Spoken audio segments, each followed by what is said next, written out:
Good morning, my friends. It's Roger again. This is over the top, way over the top. This goes back to my early days in Alaska, and there is a Mount Spurr in Alaska. And when I tell you the story behind it, it's going to blow your mind. I had no idea it was there when I was there. The only reason I knew about Mount Spurr is because I typed in a search to search for a study on what volcanoes produce as, you know, the aggregates that come out of it. What is it? What is magma? What's it made out of? What's its characteristics? What's the chemistry? And the first thing that popped up was Mount Spurr. I'm not kidding, I swear, and it blew my mind. And the reason they did a lot of studies there was because they have nuclear missile sites up there that are not too far from that thing. And the crazy thing is, I was the one that was up there servicing these sites, and I didn't even know Mount Spurr was. I never had heard the name. You know, I was on the other side of Cook Inlet. There's two sides to Cook Inlet, and the side where Mount Spurr is, where there was one missile site there. I serviced the other missile sites on the other side. I'm not giving away any secrets anymore. You know, we couldn't talk about it back then because it was, you know, this was 1968 when Vietnam was going on. Anyway, it's a crazy mixed up story, but I'm going to try to explain to you what happened and what Mount Spurr really is. This is Mount Spurr right there. It's a volcano. This is really amazing. Wait till you hear this.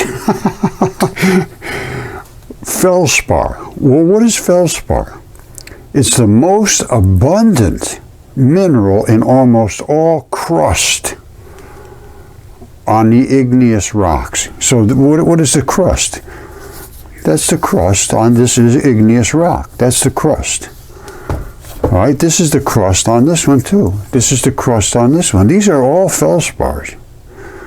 That's the crust on this one too. All felspars. And I'm going to tell you what the felspar chemistry is, because it's membranes. That's the crust. The crust is the membranes. The membranes were made out of phospholipids, which is the P, phospho, and they degrade down to aluminum silicates. That's what felspar is, aluminum silicates. All of these are aluminum silicates, and it's listen to this. Felspar, the most abundant mineral. It's everywhere on these crusts. Everywhere on these crusts. It says those without felspar being rarities. If you have a rock that doesn't have any felspar on it, you got a rarity. Felspar is defined better than any other mineral group the 3 stages in evolution of the igneous rocks. The magmatic growth, where they're all melted, then the subsolidious transformation, and then the deuteritic alternation stages. Well, I'm not saying there is no volcanic rocks. Obviously, you can see them bubbling up and all that. You can see them where they are. Yeah, I'm not disputing that, but I'm not saying. Trust me, that is not volcanic. That is not volcanic. This is a guy's lung, and so is this. And this one here has been DNA tested and CAT scanned and everything else. All right, there is no 3 stages of evolution here. It's all felspar, and it's everywhere. On literally every rock I have has felspar on it. Virtually every single one. Like, that's a bone. But that's all felspar, all of that. And inside they form basalts and other things. But the felspar is the phospholipid membrane. So there's a membrane around everything in your body. Every single thing that's divided from something else has a membrane on it. And every one of those membranes is made out of phospholipids, phosphorus, a bilipid layer of phosphorus type stuff. And when it got all boiled off, the phosphorus degraded into aluminum silicates, which is these coatings on all these things. That's what protected them and kept them from rotting away. So the chemistry is not all that hard to understand if you pay a little attention to it. All right, so don't forget, they said there was 2 main categories of these igneous rocks, which are made of fire. extrusive that just sort of bubbles out, and intrusive, which is locked down inside the surface of the Earth. Extrusive rocks are formed on the surface of the Earth from lava flows. It's the magma that has emerged from underground. Intrusive rocks are formed from magma that cools and solidifies within the crust. So they would say this right here is whatever, intrusive, and out here is extrusive. It's just, they don't understand what these rocks are made of. They're biological. I'm sorry, my friends. That's what we live in, is a biological world. Okay. Now we're getting down to the whole mix of the thing. As you know, I always keep saying you have to understand a little bit about chemistry, not a lot, but just enough, and biology to understand how the body functions and how everything works and sync with everything else. It's very important to understand that. And then, you know, the geology, what is really, you know, what's on the Earth. And, you know, you have to cover all the bases of theoretical science in order to put it all together. Oh boy. Okay, this is where it has to all come together. You got to know a little bit about all the different sciences. And why do I say that? Because this right here is what's called the fluid lipid bilayer cross section, entirely made up of phosphochlorine. Well, what does that mean? These are phospholipid bilayers. What does phospho mean? It means phosphorus, right there, you see it? They coat here and here, and in between is a fluid-filled highway and membrane and all that stuff. And in there is really your immune system, basically.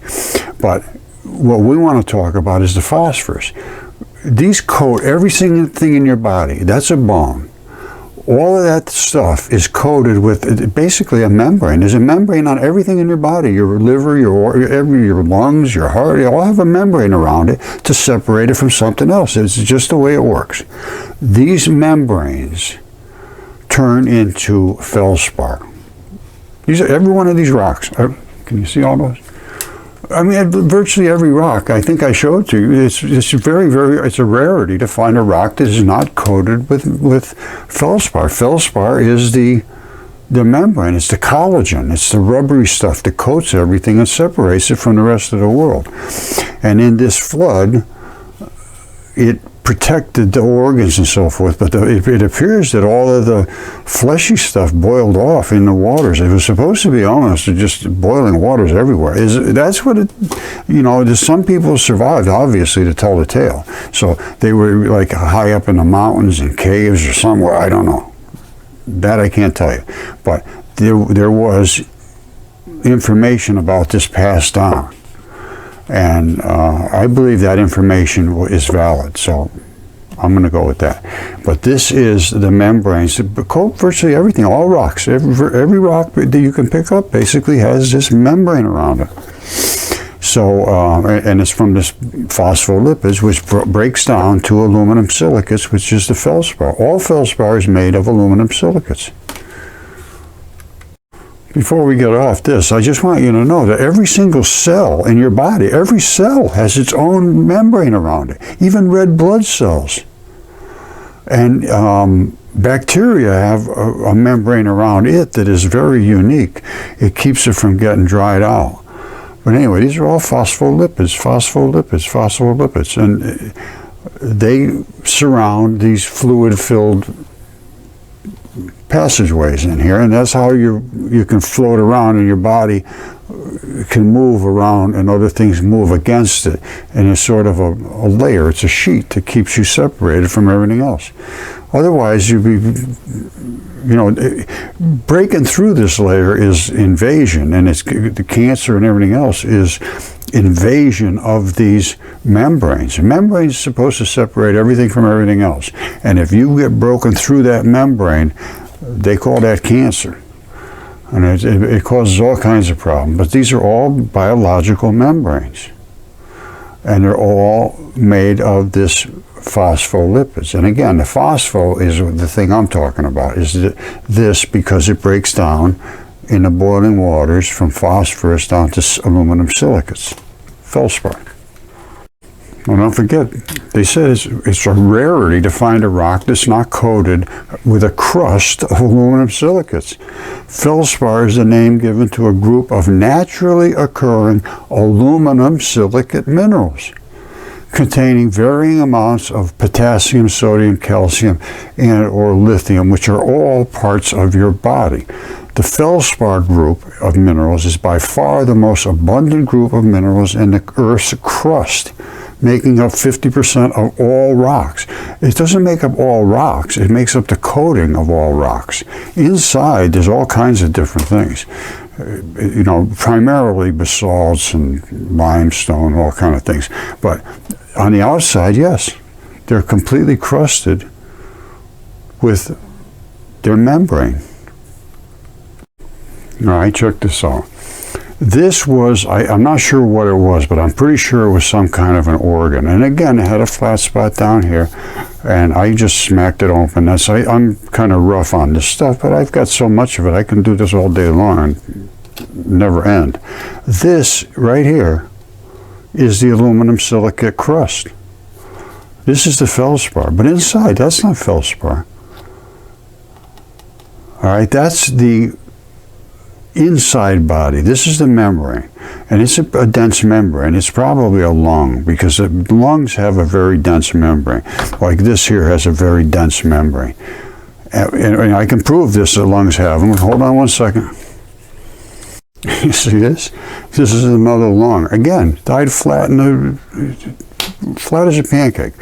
And this is the coating of the lung. They call it pleura. And it's really like a big rubber bag on a lung. It's very dense. It's got to do this all day long or you're dead. And it has a tab on the top that locks in. And then this strap at the bottom locks it into the body so that it doesn't float around in your body. And that's a lung. And again, flat as a pancake. Now, this one, again, is all, well, not all eroded, but it's pushed back so we can get a good look at it. And if I put water on there, this would turn nice and red. It still has plenty of blood in it, as this one here does too. And this was DNA tested and CAT scan, and it's human. And I extracted blood right out of this spot where it's dense in blood. I went inside and got it out. And again, flat as a pancake. And it's human. So the Felspar is nothing more than the membranes. They think it's, I'm not sure what they think, but they think it's just a big category of rocks, which are just nothing but rock. And they had no meaning. They came from somewhere, from a big bang, or I don't know what they think. But I can tell you what, Caesar right here, that's a goose. Caesar Augustus.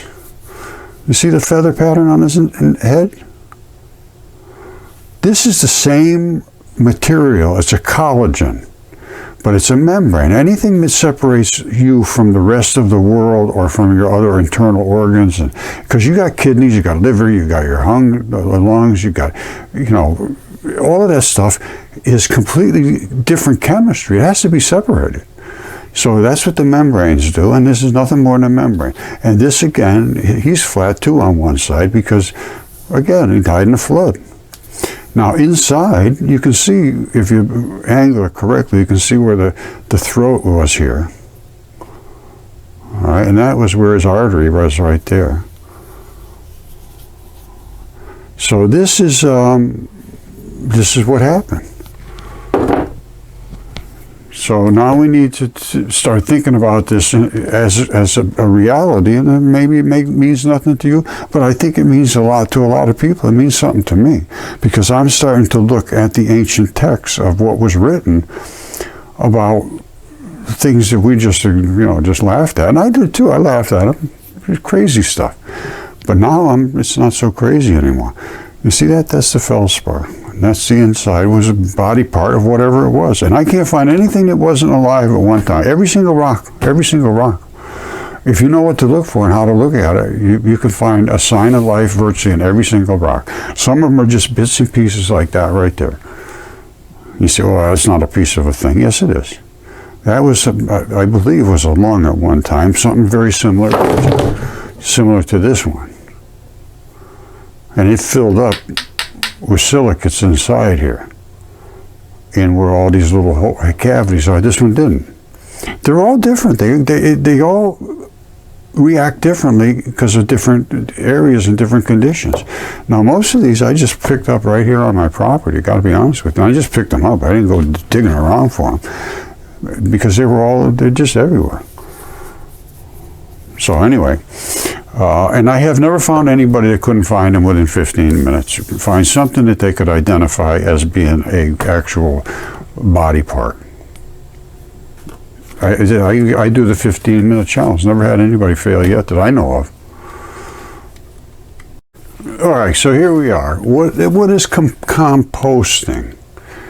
It's the process of recycling organic material into an amendment that can be used to enrich soil and plants and make things grow very green. That's composting. Well, what else does it do? It can cause combustion. Spontaneous combustion in composting. And the cause is because it's too much heat is building up from the chemistry that's breaking the bonds in there, and it can't release because it's under too much pressure in a pile.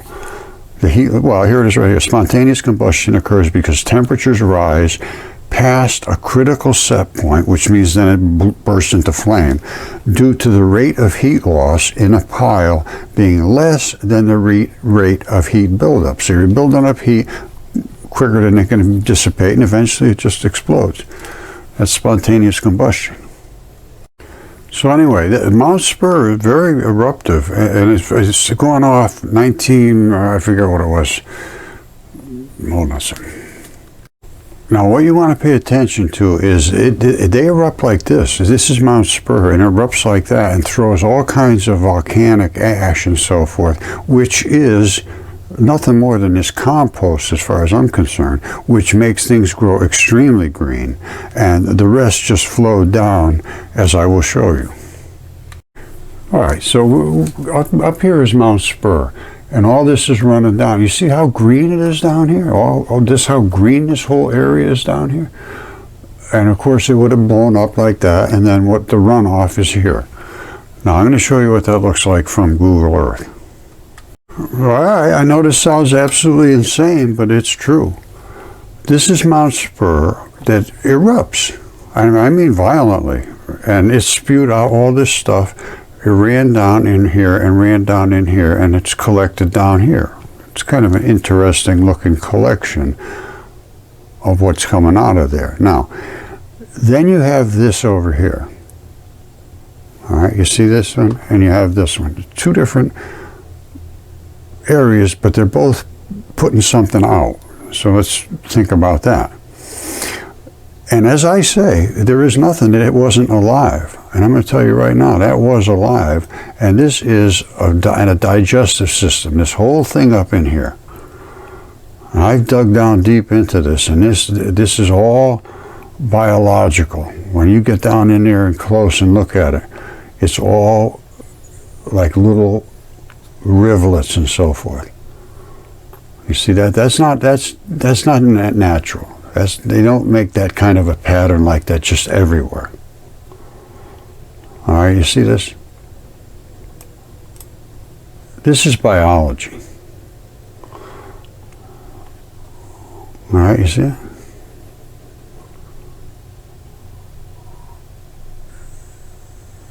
And it's everywhere. And you see how green it is down here? That's when you have red blood, you get green things growing. Look at this.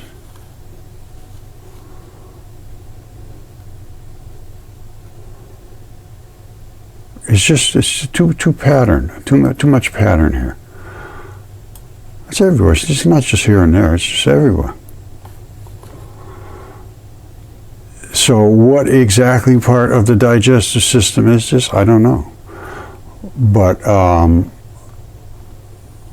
whenever you see these different colored lakes, you see these like that color here, and then this color here, and this is a little different, and then there'll be a real dark blue one you see up here. They always have all these different colors because there's some kind of enzyme issue going on here. You see, there's one over here, and here's Mount Spurr right here.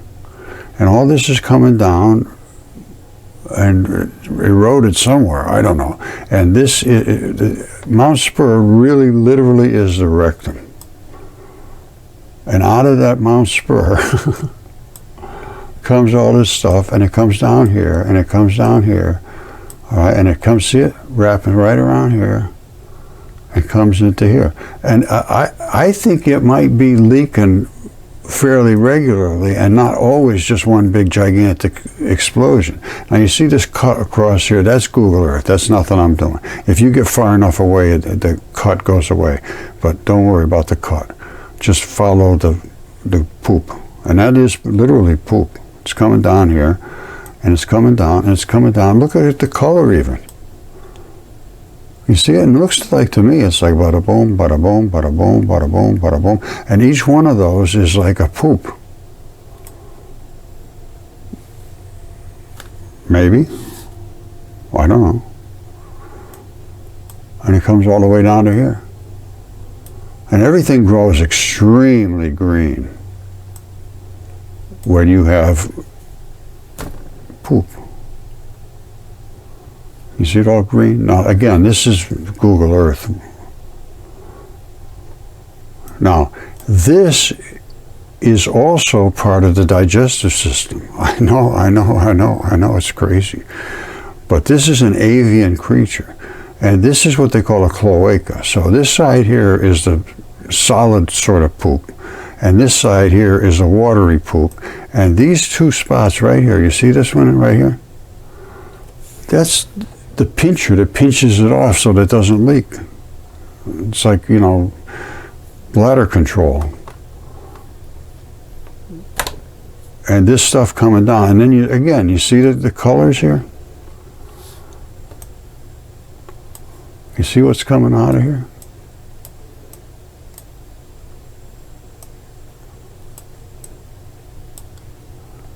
Right into here. I don't know what all that's about. There's some kind of chemistry going on here, major chemistry between this.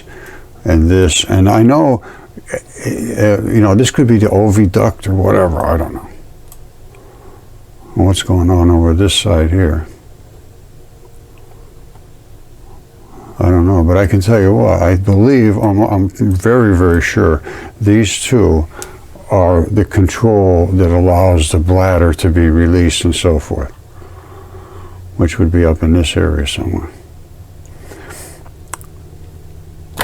And then it dumps into Cook Inlet, which is right here. Now, there's other places that are dumping fluids in here, too. I don't know what the hell that's... You're going to have runoff from everywhere. But this is not just simple runoff. This is literally the rectum. And this here is the other side of the cloaca. There's a fluid and a solid, basically. And this is a solid side, and this is a fluid side. All right, I guess I'm going to leave it with this. Mount Spurr is a serious volcano, and it's right up here. Now, I'm saying this is Scorpzilla. This is his head. It runs all the way up. This is his shoulders. Runs all the way out, and that's his scorpion pincher. I'll show you in a second. His body runs all the way down here, and it looks to me like it follows this path right here. Now, physics girl was up here not long ago in a cave. She said it smelled like dog poop. And it would, because she was in the guts of the beast. And right there was Mount Spurr, is right up in here. Here it is right here. This is where it drains off of, right there. Now, this looks like it... I don't know what the biology is. It's leaking this way. It does not appear, but it could be. But I can tell you what, this here, I'm almost 100% certain, that is a pincher. And here's the tail coming all the way out. Now, why do I say it's a pincher? Because you can't pinch, you can't inject anybody. This injected right here. And this is what dribbled out of it. Look at this. This is the stuff that dribbled out when it died. I'm almost certain. Now, here's the tail. This has like these little nicks in here, so it should be a little bit flexible at the end. Now, this is on a pin. You see this pin right here? All right, so what does that mean? It swivels this way. Now, it would retract back this way and be sticking out. And where would it sit? Right into this pocket. That's the only reason this pocket is here, is to accept this as it rotates backwards. And then you're going to have the pincher sticking out this way, and the two of them together can catch something. All right, that's my take on Scorbzilla. And Crowley Lake is right down in this area somewhere, and I think it's got something to do with his beards. They all seem to have beards. And Crowley Lake, you should see the size of the pillars in there, and they're just like hairs, I'm sure. All right, like I said, they all have beards. Now, these are Crowley Lake stone columns. They're right under here, which is where you would expect it to be. That's where they have their beards. They're right on the edge of their snouts. You see this? I believe these are his beard. This is Crowley Lake. It's right where the beard's supposed to be. This is black and red, which is the blood colors, and these are hairs. All right, and here's what they look like standing inside looking at them. You see? And if you look at a hair, that's how they're shaped, just exactly like that. A little smaller for the ones we have, but you see it, and it's eroding away as it comes in, and they're just all falling apart. And this is the kind of clay. This is like kaolin clay, which is a softish clay that is like in your face. It's a facial type of clay. So anyway, you come up and look around, but I call him Scorbzilla, and again, his Crowley Lake beard is right where it's supposed to be. Now, I know most people have seen Kakual, which is right over here. There's his head and his body snaking all the way up the East Coast, and he's the feathered serpent. And here's the feathers. I've shown this many times. And here's his body. Comes all the way up, and his head. And this up here is his feathers. All right, this is his headdress. He has a headdress that sits right on his head right there, and they're all feathers. And feathers make things grow very green. Now, he also has beards. They almost all have beards.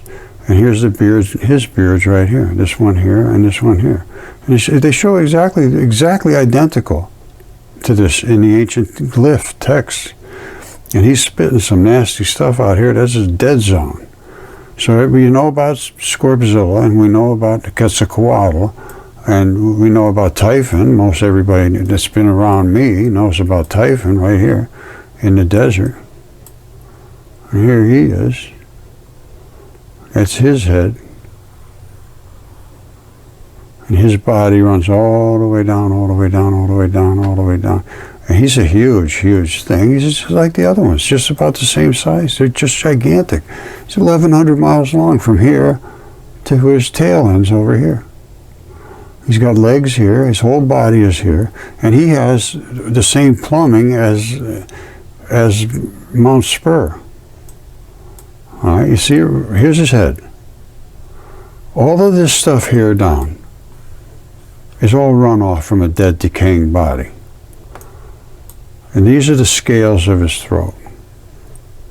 Now, you have Google Earth. I've been doing this over and over and over and over and over. I can just keep doing it forever and nobody pays attention. These are the scales of his dragon-scaled throat. This is just runoff of bloody stuff that runs out of a dead, decaying body. And it runs all the way down, and his throat was cut right here, slashed. And that's in the ancient text too. Zeus cut his throat with his great and mighty sword. They call it thunderbolts. And it's all dying here all of a sudden. This used to be green, so green you couldn't even believe it. And now there's one tiny spot. Look at this. That's all that's left. Well, there's a couple spots, but it's all dying. Why is it all dying like that? It used to be so green. That whole thing was just brilliant green. But anyway, that's just another consequence of destruction of the Earth. And he runs all the way across North Africa. His tail is over here, and it's still bleeding out of his tail. You see what the tail is here? All of those colors are colors of blood. They've puddled down in here and are running off from in between his scales. All right, you got to come up and take your time and look at things. I'm just, oh, this guy's crazy. No, well, maybe I am, but that doesn't mean it's not right. Now, I said he has the same plumbing as Scorzilla, and here it is right here, right? Exactly where you expect it to be, under his tail. All right, and here's the people are living in the poop, because that's got all the nutrition. You see it here? They're not living anywhere over in here. But right here, they're making their living because the poop comes down through here. All right, and you got two spots. You got one here, and you got one here, just like Mount Spur. All right, the fluidy one comes here, and that's coming out through here, and then they join down here. So the poop one comes out of here, and that's coming down this tube here, and that comes out right through this rectum. That's what it is. And the other one, and you can see the scales. You see the scales here?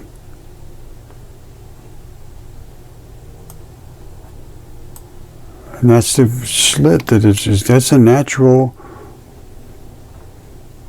rectum. And that's the other side, which is the fluid side. And then they come back together down here, and this is where it all washes down. It's the same kind of stuff you wash off your windows on your car. All right, these are avian creatures. The two of them come together. That's all I can tell you. But see how they want to. This is where there's fertility. It's coming right out of there. All right, this side is not. This is more acidy, I believe, and this is where your fertility is, right down this side.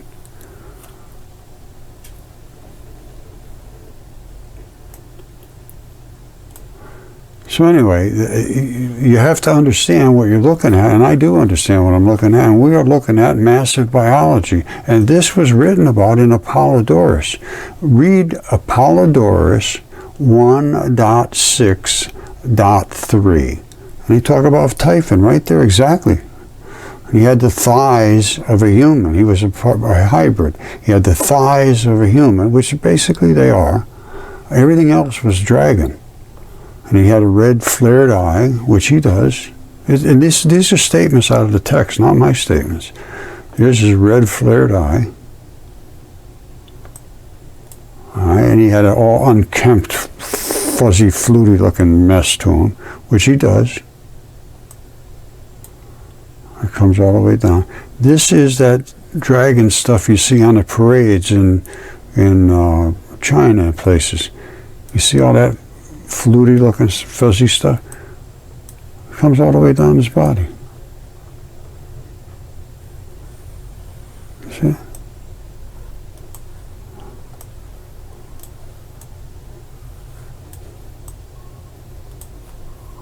Right there. So anyway, as far as I'm concerned, and he's attacking the fish, and that was written about too in the same text. It says he attacked the gods, and the gods were so scared they tried to hide themselves, and they turned themselves into animals. Well, he attacked this fish, and he got the fish. It ate right down into his body. That's all the stuff coming out of his body. Now, they must have died at the same time. That's all I can say. It looks like it was just one big event that happened. And as a consequence of that, this collapsed, which I believe was Atlantis. And everything ran out. You see all this stuff running out? It ran out here. And I believe it created the Cape Verde Islands. It piled up here and then skirted around on both sides. And other than that, this is an alluvial plain. It's just a flat spot. So all of this could have been the whole Sahara Ocean for all I know. It drained out right over the top of here. Plato speaks of Atlantis being inundated by a collapse. And that would do it. And he said there was so much mud flowed that they will never speak of mud again. That's such an eloquent way of putting it. And this was right outside the Straits. You say, well, what Straits are you talking about? There was always supposed to be the Straits of Gibraltar. Well, I found the Straits right here. That's a better Straits than the Straits of Gibraltar. This you could actually control with garrisons on one side and the other, letting in and out who you wanted to, and then you would become fabulously wealthy. Which apparently they were supposed to be fabulously wealthy. And when you look at it, I know it's going to sound crazy, but this was at one time literally an eyeball of some gigantic creature. And all of these little things are the way an eyeball works. However, I think they could also be used as boating docks, because these rings are separate rings. And all of these little channels, you see them, they're like little channels coming into the rings. And I think they could have been used as little boating dock, channels. You go in through this channel and so forth. They're everywhere. They're all the way around the whole thing. And they're very, very... I mean, I know this is an eyeball, because I got back to the optic nerve and everything. It's up in this area. And, like I say, you got to know a lot about anatomy and about, about everything is tied together. Let me just put it that way. So this, I think, is pretty interesting. And again, all talked about in the ancient texts, from Plato to Apollodorus and Hesiod, they all had the same story.